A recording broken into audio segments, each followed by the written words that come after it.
Abra sua Bíblia em Atos 2:42. Atos 2:42.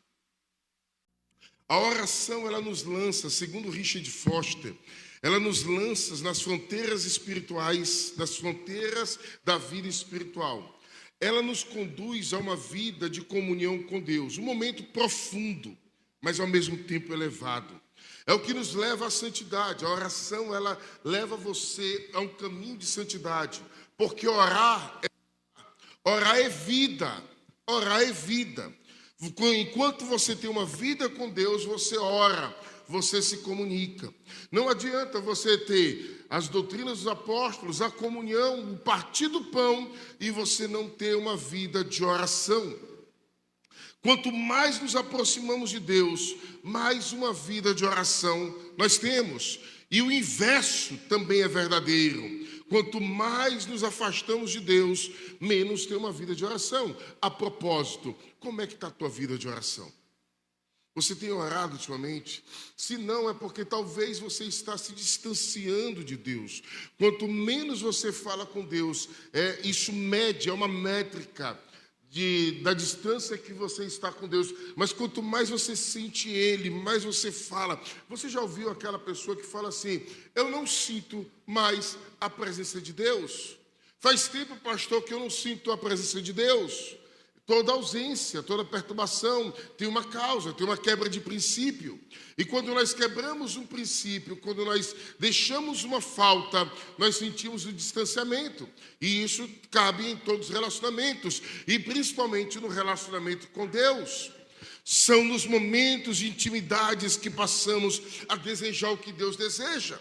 Todos os homens que fizeram a diferença nesse mundo tiveram uma vida de oração, seja na Bíblia ou nesse mundo além da Bíblia, que nós vamos encontrar grandes heróis da fé, os pais da igreja, ao longo da história, pessoas que você assiste, observa nas redes sociais, homens de Deus, homens que têm uma intimidade com Deus. Lá em Marcos, capítulo 1, versículo 35, fala assim: de madrugada, quando ainda estava escuro, Jesus levantou-se, saiu de casa e foi a um lugar deserto e ali orava. O próprio Senhor Jesus, o Deus encarnado, mas Ele, habitando em carne, Ele tinha toda a dualidade da natureza humana, do ser humano: sono, cansaço, medo. A prova que Ele estava no Getsemane, e no Getsemane, ali antes da sua morte, a Bíblia fala que Ele suava sangue. E na sua crise, quando ele estava sozinho, ele falou: vocês não conseguem vigiar comigo, estar comigo por um instante, porque os discípulos não vigiavam, dormia, e ali ele se retirava em particular. Para quê? Para orar. Então era uma prática da vida de Jesus se afastar para um lugar deserto e orar. E nós não fazemos isso porque nós estamos atarefados. É o dia a dia que nos consome. É ônibus, é carro, é isso, é uma coisa que quebra, é o cartão. Enquanto você deixar essas coisas tomarem a tua vida e você não aprender a reservar um tempo, dar prioridade à pessoa principal da tua vida, que não é a sua esposa e nem seus filhos, a pessoa principal da tua vida é a doce presença do Espírito Santo. Se você não aprender a tirar um tempo de oração, de adoração, de inclinação, de busca, de entrega e ser apaixonado na presença do Senhor, você não vai ter as resoluções da sua vida acontecendo. Por isso que muita coisa na tua vida não anda, porque você não se comunica com a pessoa correta. Nós somos ensinados e motivados. Você quer ser milionário? Compre esse curso. Você quer trabalhar o teu emocional? Faça uma terapia, alguma coisa espiritual, converse com o pastor. Sendo que muita coisa na tua vida seria resolvido antes, se você tivesse uma vida de oração com Deus, uma vida de intimidade, uma vida de entrega. Os apóstolos se entregavam continuamente à oração. No Velho Testamento, a oração mudou o mundo antigo. Os profetas, os reis, os sacerdotes, os patriarcas, eles eram homens de oração. Olha alguns exemplos. Moisés era um homem fervoroso, ao ponto de mudar a vontade de Deus. Chega um momento que Deus fala, eu não vou mais com esse povo. Vai um anjo na frente, mas eu não vou. E Moisés se senta e fala, se o Senhor não for, eu não me levantarei daqui. Eu não vou fugir, eu preciso da tua presença. Eu não posso me mover se o Senhor não for na frente. Quantos de nós saímos para resolver as nossas crises, os nossos dramas, os nossos medos, sem a presença de Deus?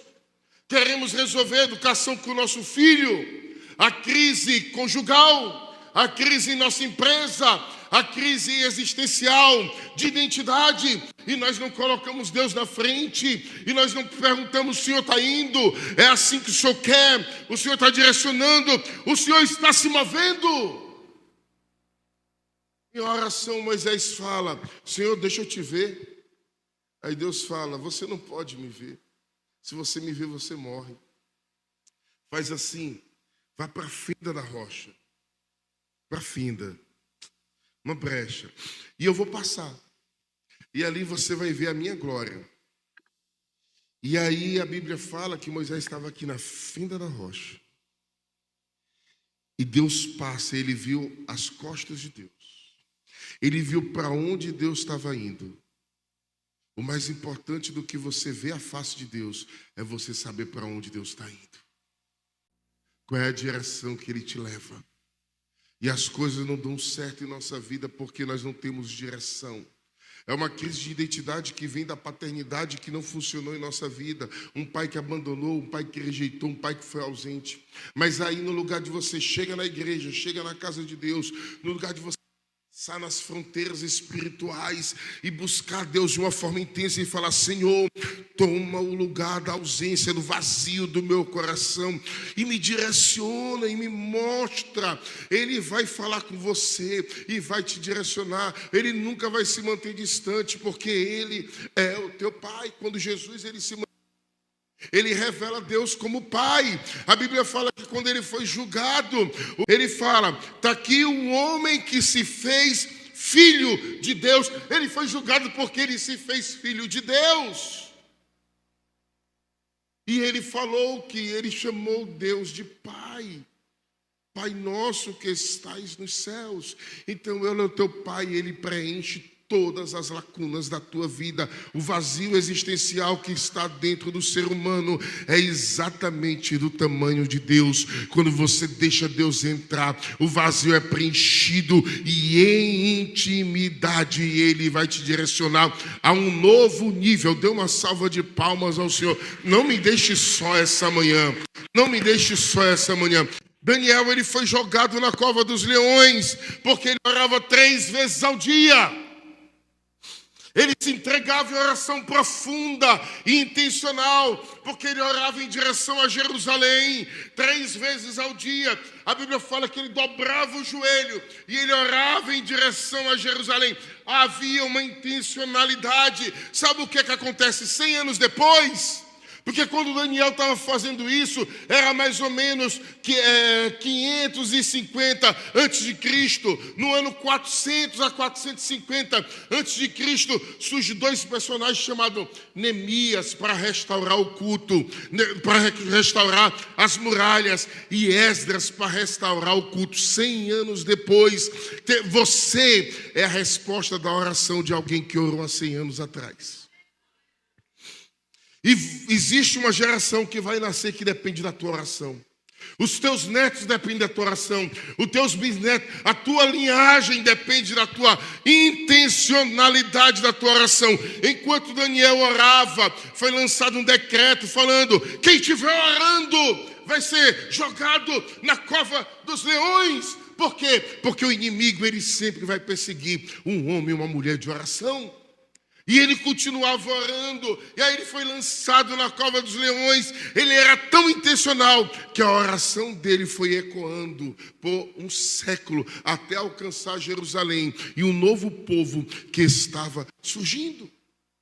É na oração que nós construímos o futuro. A oração, ela cura o passado.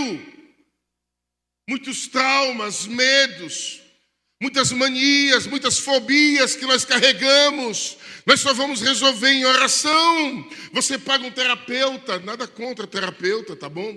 Nada contra você ser atendido por qualquer outro tipo de pessoa curada para ministrar a tua vida. Mas eu quero lhe falar, você chega, você paga 1 hora para a pessoa te ouvir. E você não consegue passar 1 hora na presença de Deus para Deus te ouvir. Ah, pastor, eu converso com Deus em pensamento. Deus não falou para você ter uma vida de pensamentos. Ele falou para você ter uma vida de oração. Não é o que você pensa, é o que você fala. Porque o que você fala, as palavras construíram os mundos. Foram as palavras que Deus utilizou para construir a terra. Era sem forma e vazia. Ele fala, raia! Suja do nada! Suja a luz! A palavra em hebraico era raia! E foi surgindo. Ele usou as palavras. Enquanto isso, nós estamos orando e falando, Senhor, se o Senhor quiser, não é somente isso, nós temos que aprender a declarar com fé. Não é mandar em Deus, mas é você governar as tuas circunstâncias. Porque quem governa, quem se antecipa, governa. E quem se atrasa é governado. A Bíblia fala que nós fomos chamados para governar, para liderar, para tomar conta desse mundo. Ele entregou a nós esse mundo. A maior prova disso que ele fala, tudo que você ligar será ligado, e tudo que você desligar será desligado. E na oração do Pai Nosso ele fala, Pai Nosso que está nos céus, ele fala, venha ao teu reino. O ser humano, o homem, tem que chamar o reino de Deus à terra. O reino de Deus não se manifesta na tua vida porque você não tem orado. Ele não fala, Senhor, se o Senhor quiser que venha o teu reino, se for na tua vontade que venha o teu reino. Não, pela fé ele fala, venha ao teu reino. Eu tenho que aprender a invocar a presença de Deus para dentro da minha casa, para que tudo seja posto em ordem dentro do meu lar, dentro da minha empresa, dentro da minha vida emocional. Senhor, que venha o teu reino na minha mente, no meu coração, nas minhas emoções, em todas as desordens do meu passado, para que eu possa construir e profetizar um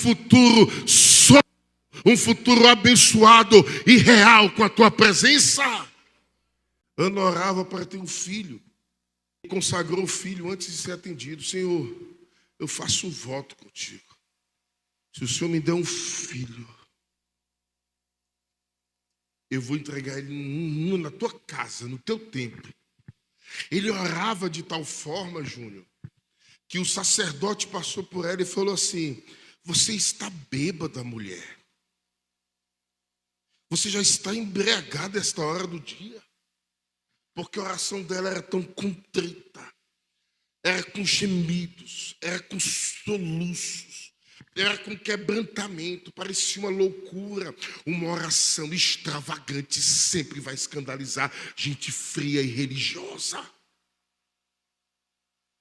Era tão extravagante a oração daquela mulher que ele falou. Ele olhou para ela e não viu ela orando, ele viu ela bêbada.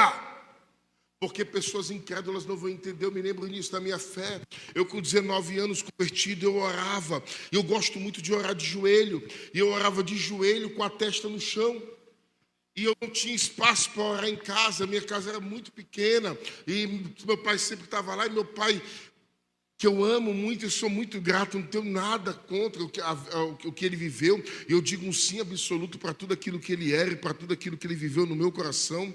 Mas o meu pai era espírita e meu pai não entendia aquilo que eu vivia com Deus. Eu ia para o banheiro, eu dobrava o joelho, depois que a mãe lavava o banheiro, eu dobrava o joelho e orava dentro do banheiro. Uma vez meu pai abriu a porta do banheiro e me viu de joelho orando, chorando diante do Senhor. Meu pai procurou minha mãe falou, eu estou com medo que o Juliano fique louco, o seu filho está ficando doido. Eu ia trabalhar como contínuo, 19 anos de idade. Nessa época tinha uma função chamada contínuo, hoje não tem mais. É uma espécie de office boy, que também hoje não tem mais. É uma espécie de faz tudo de uma empresa. Eu não sei como é que chama hoje. estagiário. É o cara que faz tudo. Ele, na época, esse banco, né? Vai no banco, paga isso, paga aquilo, né? Vai pegar isso, vai pegar aquilo. É aquele cara que resolve tudo. E eu trabalhava como contínuo de uma autopeças com 19 para 20 anos. Também não tinha local para...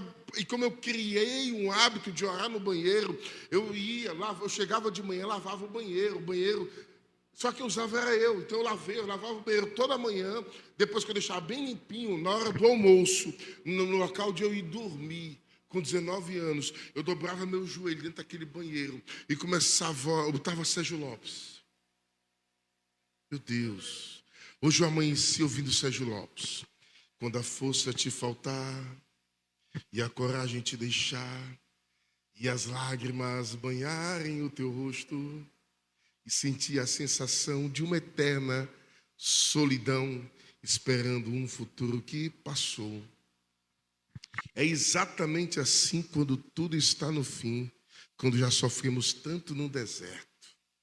E se tua força não puder te fazer ficar de pé, esse é o momento do poder da fé.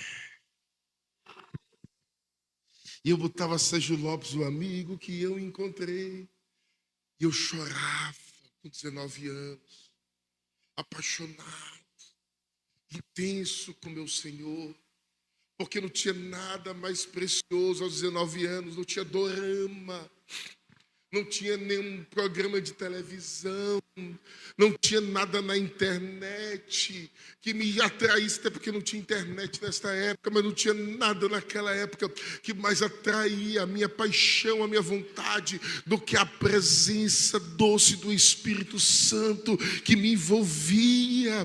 De tanto eu orar na hora do almoço, eu fui demitido, porque na empresa eu fui chamado de louco, porque eu só queria estar com a Bíblia debaixo do braço.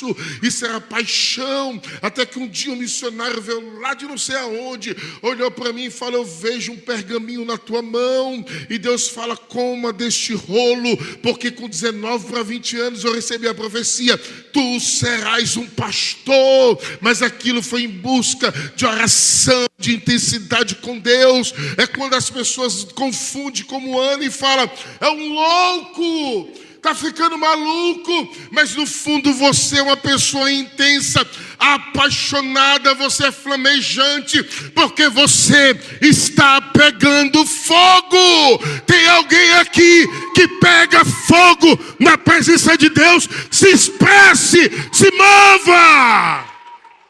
Davi é um rei que orava, Salmo 6, versículo 6. Estou exausto de tanto gemer. Davi, um rei, tinha riquezas, tinha um reino. Estou exausto de tanto gemer, ao longo da noite inundo a cama com meu pranto, e em lágrimas encharco o meu leito. Olha no versículo, no Salmo 63, 1.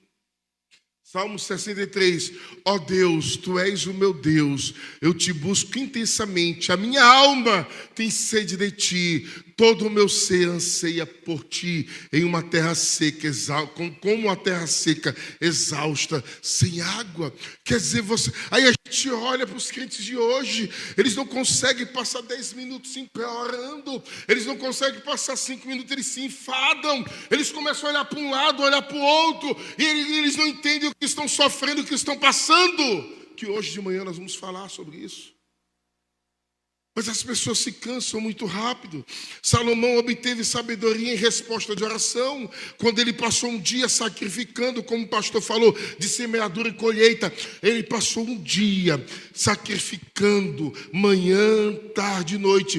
Quando ele termina de fazer todo aquele sacrifício, Deus aparece para ele e fala assim: me pede o que você quiser, que eu vou te conceder.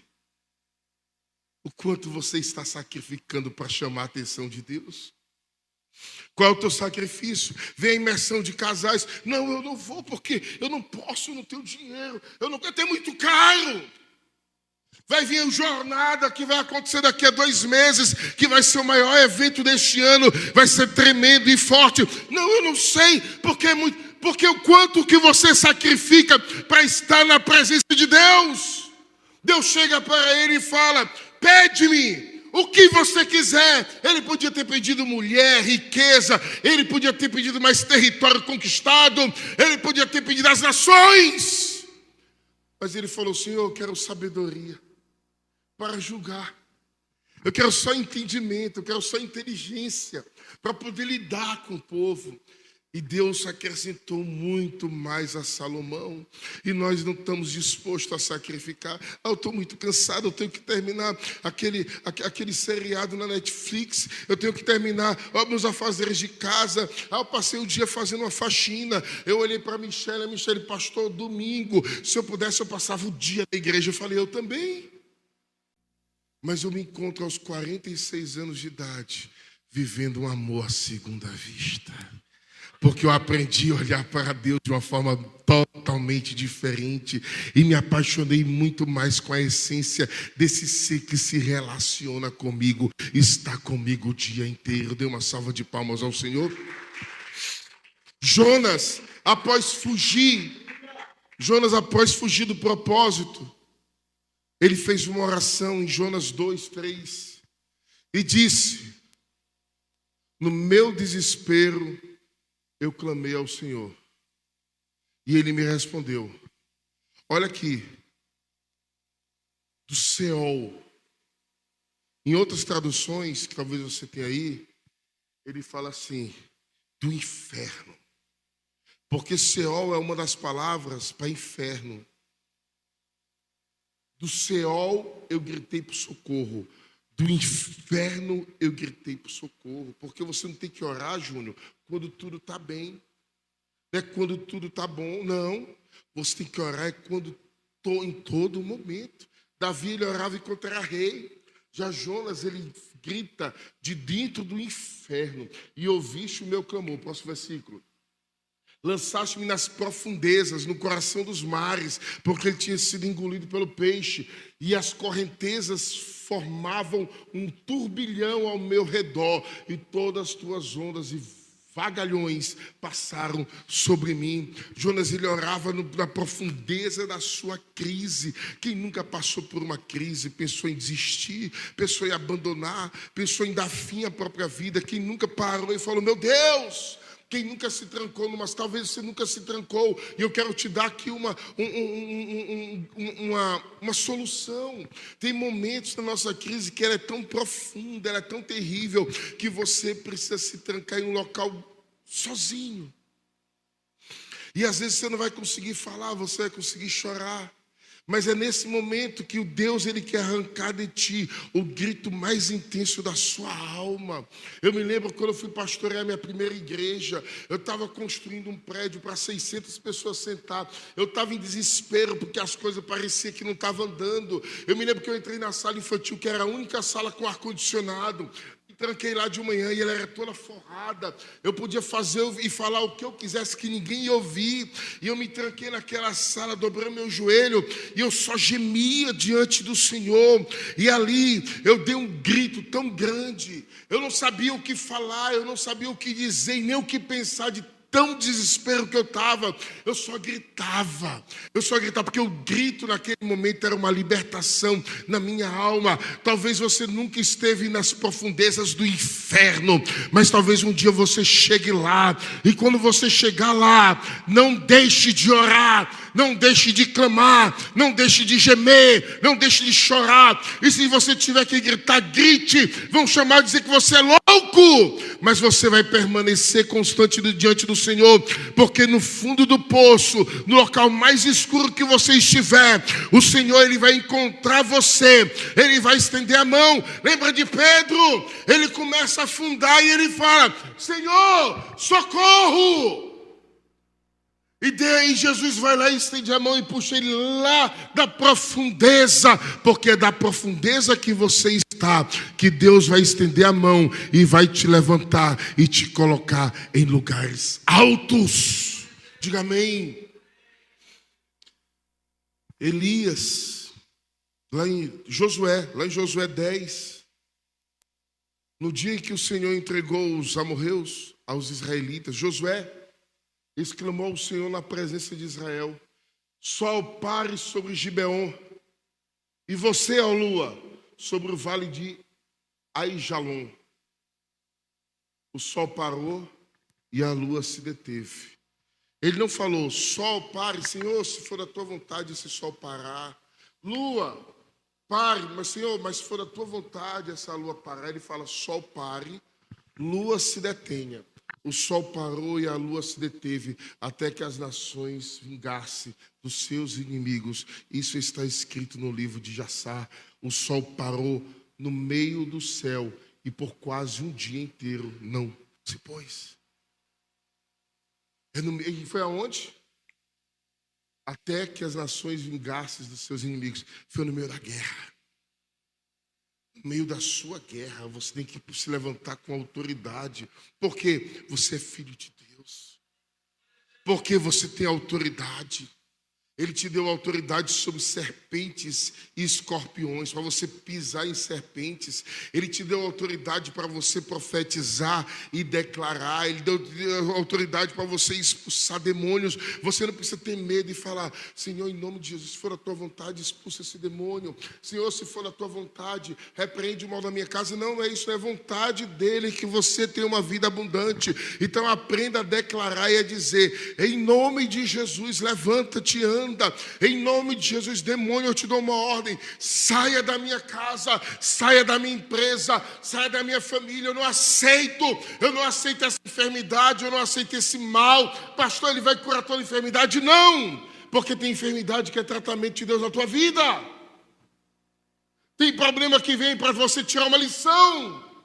Ele vai transformar, vai raiar o sol da noite para o dia. Não, porque é um processo que foi o mal de muitos pastores no passado, não ensinar que a vida cristã é um processo.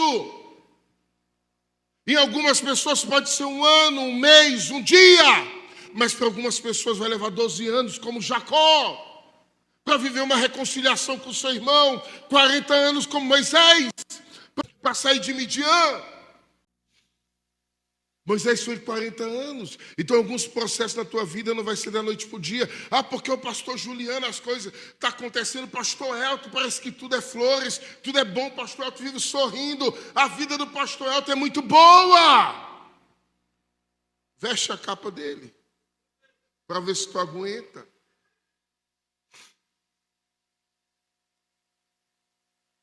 Você não entende que o processo que você vive é a escola que Deus te colocou, mas é nesse momento que Deus quer te levar a uma intimidade profunda, intensa e intencional. Dê uma salva de palmas ao Senhor.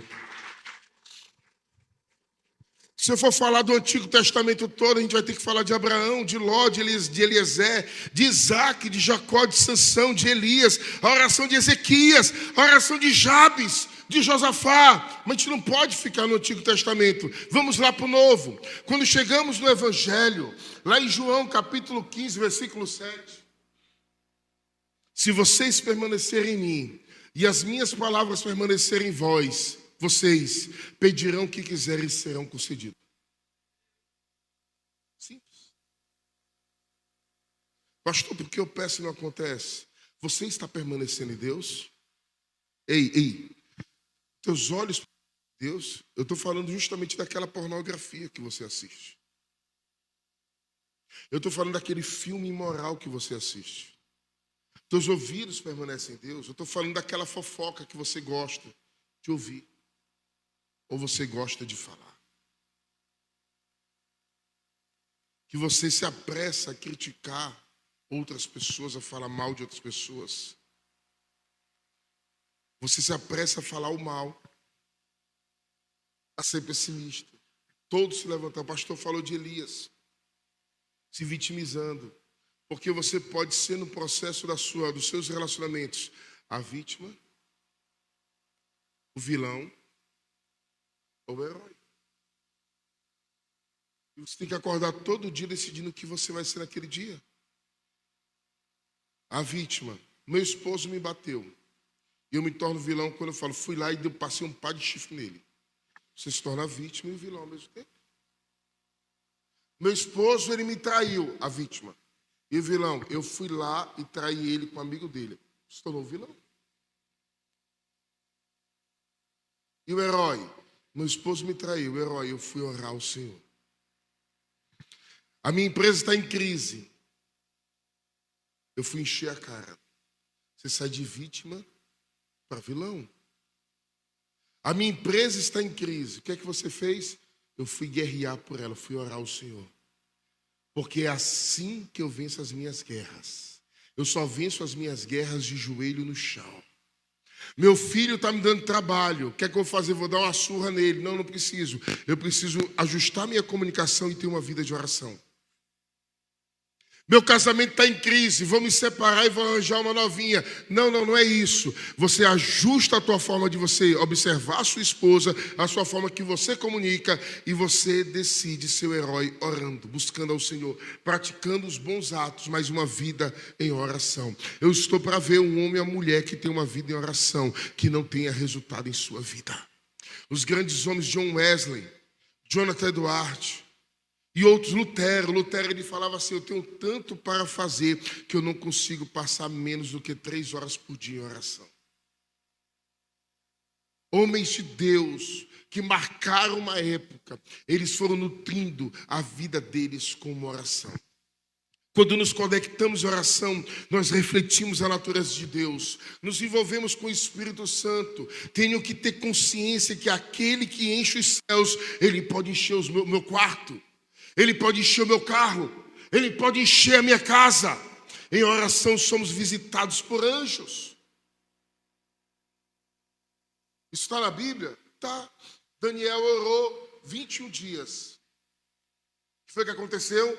Um anjo estava vindo em direção. 21 dias depois, o anjo chega para poder atender a oração de Daniel. Daniel fez um propósito de orar por 21 dias, sim ou não?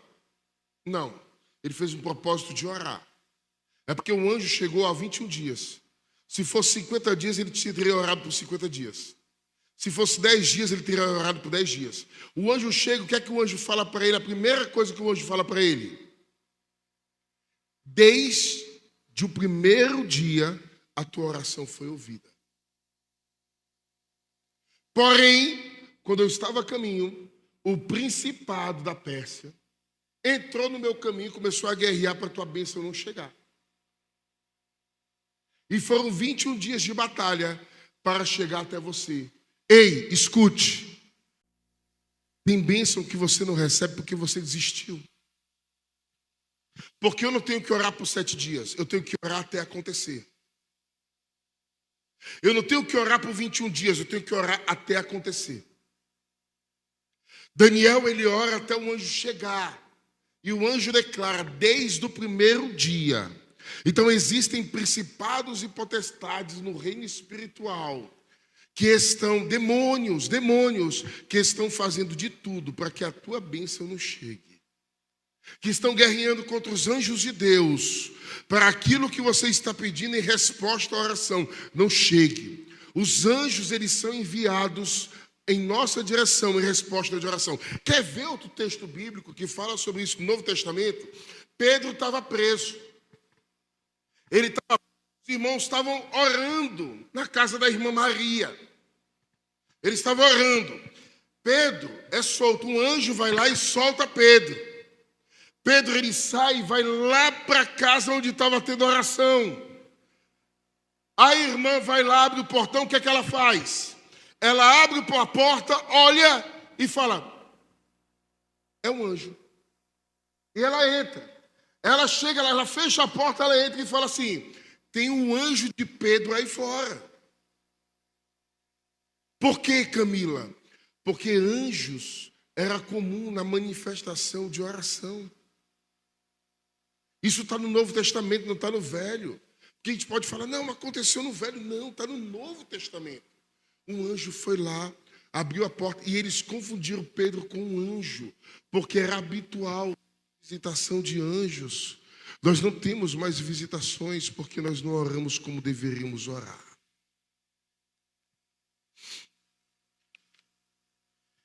David Wilkerson disse que existem conspirações de interrupções. Eu tenho mais 10 minutos, gente. Vamos lá. É um esquema armado para roubar o seu tempo com Deus. O fato é que o diabo tem pavor de um crente que ora. de um homem que ora, de uma mulher que ora.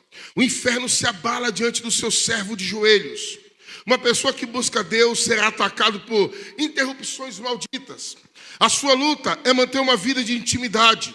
O objetivo do inimigo é te deixar atarefado e não te sobrar tempo para orar. É aquela pessoa que fala, eu vivo sem tempo, eu não oro porque eu não tenho tempo. Esse é o objetivo do inimigo, te deixar seu tempo. Internamente isso acontece com o inimigo criando na sua alma algumas síndromes chamadas burnout, síndrome do pensamento acelerado, TDAH. Não quero dizer que isso não exista, mas o inimigo ele usa desses artifícios em nossa alma para justificar o distanciamento da presença de Deus. Já percebeu que hoje você tem dificuldade de assistir um filme inteiro? Você senta para assistir, você tem dificuldade. Por quê? Porque de tanto você ver reels, TikTok de 1 minuto, a tua mente, ela quer coisas rápidas. E isso é uma artimanha do inimigo para tirar você da presença de Deus. De você poder passar ali 20, 30 minutos, soltar tudo, desligar. Ontem de manhã eu estava terminando de montar essa mensagem, eu desliguei o celular. E eu fiquei aqui, botei um louvor, e eu fiquei aqui escrevendo. Enquanto eu escrevia, lágrimas desciam dos meus olhos. Por quê? Porque eu estava intenso ali naquele momento, um momento de intimidade. Meu momento com Deus.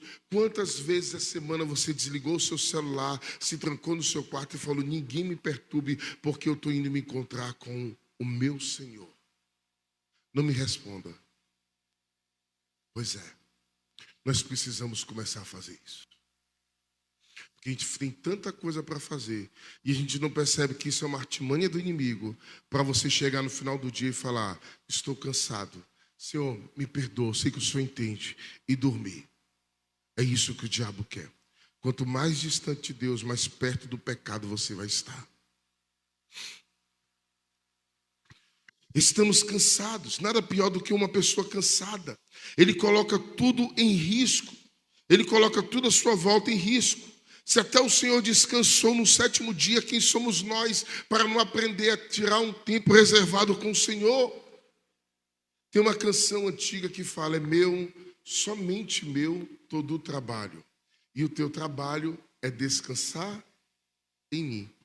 É Deus falando, é meu, é dele, todo o trabalho. E qual é o nosso trabalho?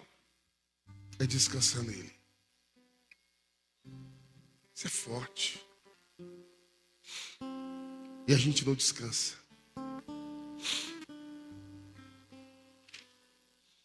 Seu tempo com Deus é roubado.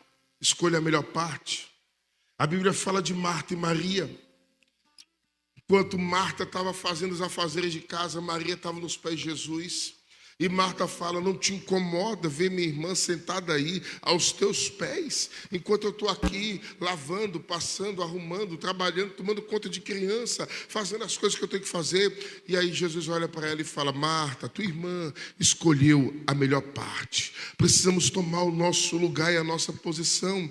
Lá em 1 Pedro 2:9 fala assim, vocês, porém, são geração eleita, o reino de sacerdotes, nação santa, povo que pertence a Deus, para anunciar as grandezas daquele que os chamou das trevas para a luz. Olha só, você é uma geração eleita. Você tem livre acesso. Aqui nós viramos o ciclo. A oração, ela nos leva a um propósito. Em Atos nós vimos um povo em oração, esperando a promessa. Os céus estavam abertos. Isaías 64:1 fala assim, se rompesse os céus e descesses. Em outra tradução fala assim, se fendesse os céus estavam abertos, estavam rasgados. A palavra que tem aqui, romper-se, no grego, é a mesma palavra quando fala, e o véu foi rasgado. Quer dizer, os céus rasgados, os céus estavam rasgados. É a mesma palavra no grego, depois da morte de Jesus, os céus estavam rasgados. Nós temos livre acesso à sala do trono. Os discípulos se colocaram em oração. E o que foi que aconteceu? E de repente veio do céu um som como de um poderoso vendaval, Atos 2. 2:2. E de repente veio do céu um som, como de um vento forte. Veio do céu. A oração do Pai Nosso que estais no céu. Então isso veio de onde? Veio do Pai. De repente veio do céu um som, como de um vento muito forte. Por que veio do céu? Porque os céus estavam rasgados. A Bíblia fala que o véu foi rasgado. Havia um livre acesso. O que é que eles estavam fazendo? Eles estavam em oração na casa da irmã Maria. Eles estavam buscando a promessa, porque havia uma promessa de que algo ia acontecer, e eles não podiam sair daquele lugar enquanto não acontecesse. Aí veio do céu um som como de um vento impetuoso e forte, e encheu toda a casa, e todos foram cheios com o Espírito Santo de Deus, e viram ali línguas como tochas, como brasas de fogo, sobre cada um que repousava. E cada um começou a falar em outras línguas. Isso foi resposta de oração. Toda manifestação de Deus, ela só vai acontecer na tua vida em resposta de oração. Não adianta cruzar o braço, fazer birra e falar: Deus sabe aonde eu estou, Ele vai ter que fazer do jeito dele, Ele que sabe o que tem que fazer. Não! Você precisa fazer um sacrifício de intimidade diante dele, para que a manifestação de Deus aconteça. Tudo tem um propósito significativo. 3.000 vidas naquele dia se converteram. Depois desse texto, 3.000 vidas se converteram. Atos 2:42. É o mesmo capítulo. E eles se dedicam, mesmo capítulo, eles começam com oração e terminam com oração. Porque eles entendiam, se foi em resposta às orações que Deus respondeu aos profetas, aos sacerdotes, aos reis, aos patriarcas, Abraão, Isaque e Jacó. Nós que somos apenas servos, apóstolos, que quer dizer mensageiro, Deus não vai ser diferente. Ele vai ter que responder através de oração. E aí começa a saga que dura mais de 2.000 anos.